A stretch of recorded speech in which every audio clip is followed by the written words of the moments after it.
你爱我，我爱你，我是冰沙加咪。你爱我，我爱你，我是冰沙加咪咪。 Assalamualaikum warahmatullahi wabarakatuh. Alhamdulillahirrabbilalamin. Wabihi nasta'in. Wa ala umurid dunya waddin. Sayyidina Muhammadin wa ala alihi wa sahbihi ajma'in. Amma ba'du.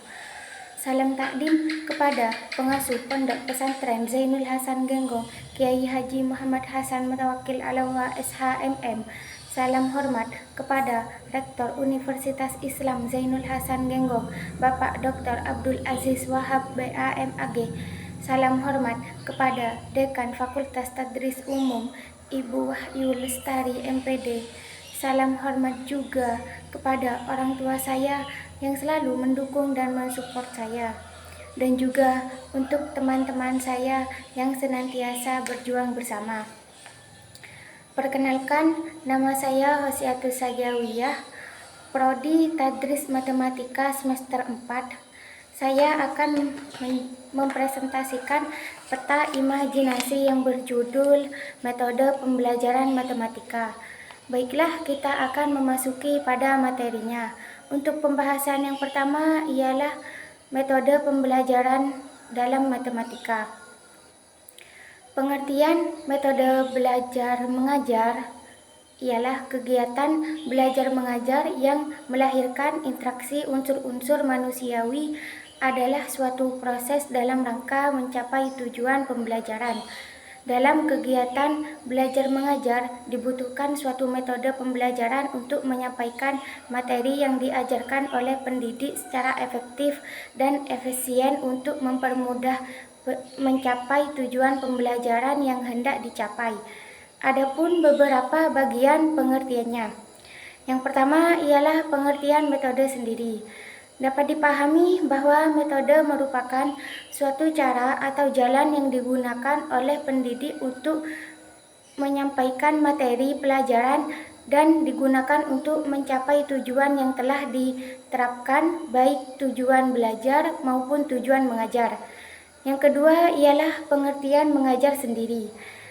Mengajar adalah aktivitas mengelola, mengatur, mengorganisasi lingkungan hingga terbentuknya proses belajar. Lingkungan yang dimaksud tidak hanya kelas, namun juga meliputi media pendidik, laboratorium, perpustakaan, dan lain-lain yang berkaitan dengan kegiatan belajar peserta didik. Yang ketiga ialah pengertian metode mengajar.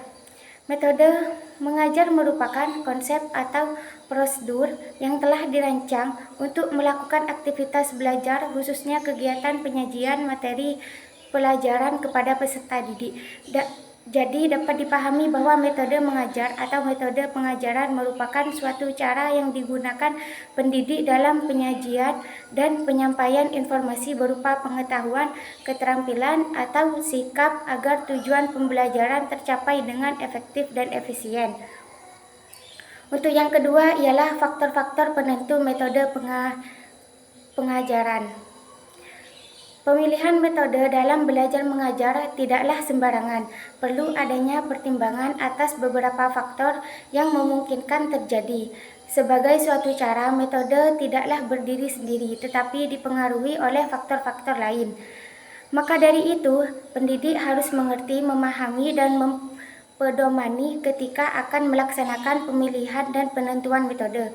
Pemilihan dan penentuan metode dipengaruhi oleh beberapa faktor sebagai berikut. 1. Peserta didik. Peserta didik merupakan individu berpotensi yang menjadi tujuan akhir pendidikan.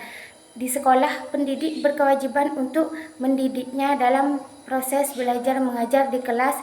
Pendidik langsung berhadapan dengan peserta didik yang memiliki karakteristik berbeda-beda, berbagai status sosial, ekonomi, serta jenis kelamin. Pada intinya, dari aspek fisik ini selalu ada perbedaan dan persamaan pada setiap peserta didik. Tujuan pembelajaran.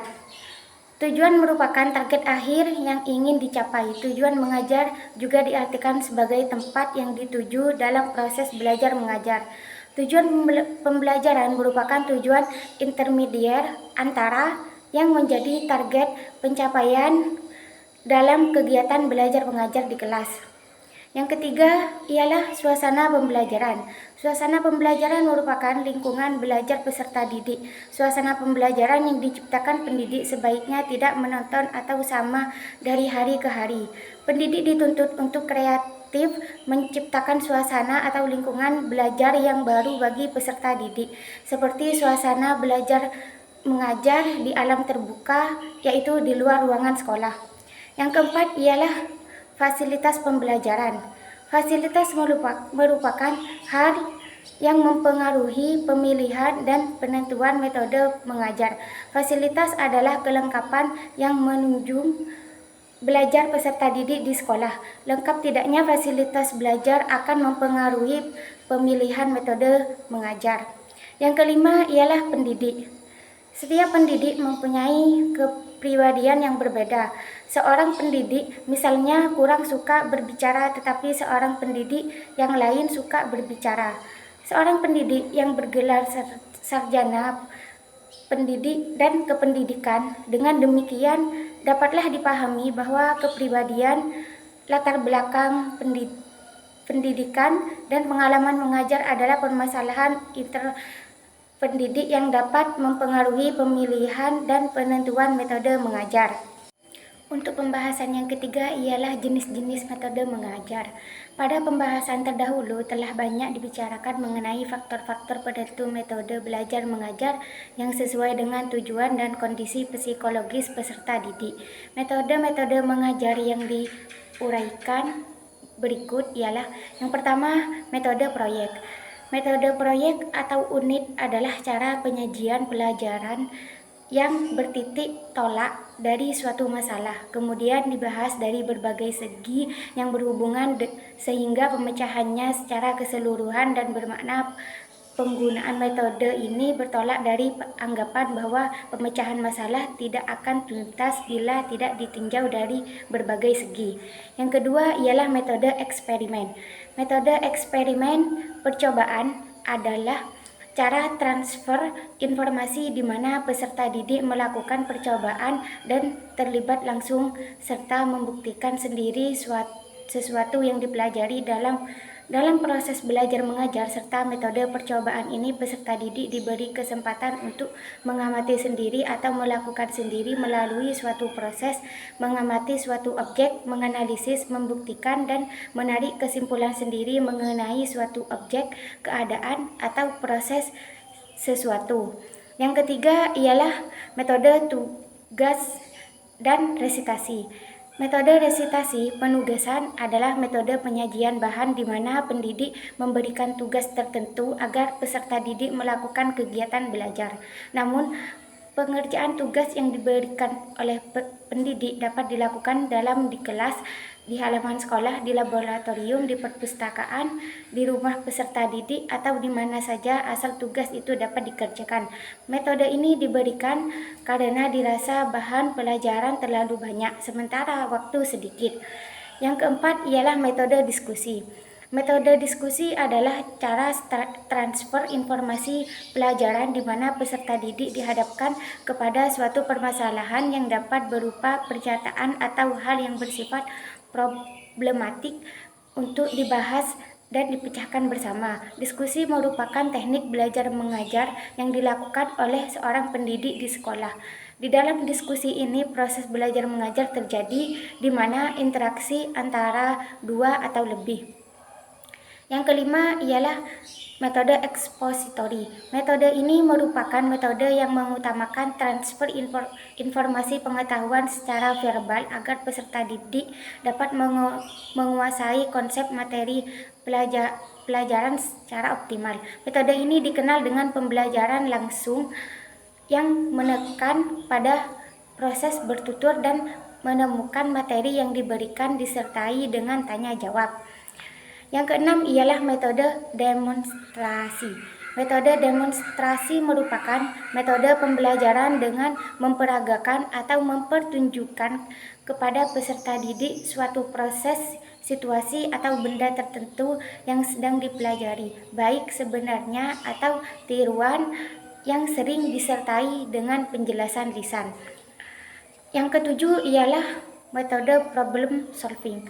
Metode problem solving disebut metode pemecahan masalah, merupakan metode belajar sekaligus metode yang mampu melatih kemampuan berpikir peserta didik. Metode ini dapat dikombinasikan dengan metode lain agar tujuan pembelajaran tercapai, mulai dari pengumpulan data sampai kepada penarikan kesimpulan. Yang kedelapan ialah metode tanya-jawab. Metode tanya-jawab merupakan metode pembelajaran dengan penyajian pembelajaran dalam bentuk pertanyaan yang harus dijawab peserta didik. Namun, ini bisa juga pertanyaan muncul dari peserta didik yang harus dijawab oleh pendidik. Metode tanya-jawab adalah yang tertua dan banyak digunakan dalam proses pendidikan, baik di lingkungan keluarga, masyarakat, maupun di sekolah. Yang kesembilan ialah metode latihan. Metode latihan dikenal dengan sebutan metode training, merupakan metode mengajar yang menanamkan kebiasaan-kebiasaan tertentu, juga sebagai sarana untuk memelihara kebiasaan-kebiasaan yang baik.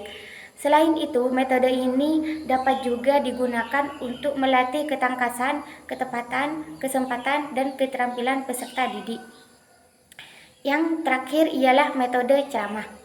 Metode ceramah adalah metode yang boleh dikatakan metode tradisional, karena sejak dulu metode ini telah dipergunakan sebagai alat komunikasi lisan antara pendidik dengan peserta didik dalam proses belajar mengajar, akan tetapi tidak disertai dengan tanya jawab.